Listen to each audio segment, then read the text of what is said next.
Algunos nativos de América creían que un espíritu vive dentro de cada grano de maíz. Cuando se calientan, el espíritu se enoja, hasta que finalmente estalla y sale de casa como una nube de vapor disgustada.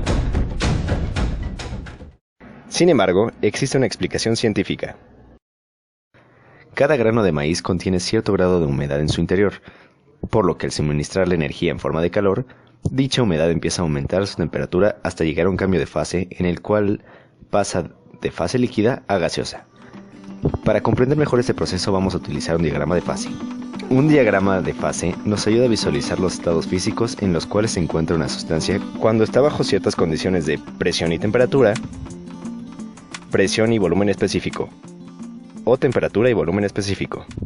Para este ejemplo vamos a emplear un diagrama de presión-temperatura, pues como ya se dijo, son las dos propiedades que involucra el proceso.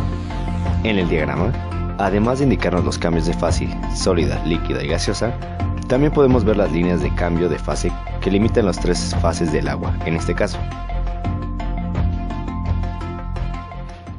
Cuando se adquieren los 180 grados Celsius, las moléculas de vapor de agua alcanzan un alto nivel de energía. La presión dentro del grano de maíz es 7 veces mayor que la del entorno, causando la fractura de la capa externa.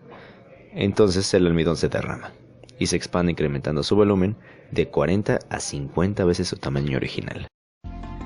Si volvemos al diagrama de fases presión-temperatura, se observa que al aumentar la temperatura, aumenta también la presión, ya que ambas son proporcionales.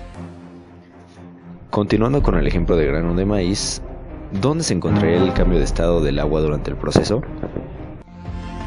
Al observar el diagrama de fase, nos damos cuenta de que en el proceso, la humedad contenida en el grano, fase líquida, ha rebasado el límite entre ambas fases, ya que se transformó en vapor, fase gaseosa. Los estados de equilibrio de una sustancia simple, incompresible, es decir, su fase líquida, se pueden especificar en términos de su presión, volumen específico y temperatura.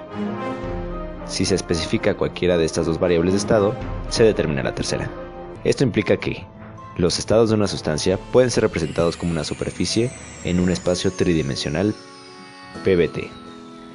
Las fases sólida, líquida y gaseosa se pueden representar por regiones en la superficie.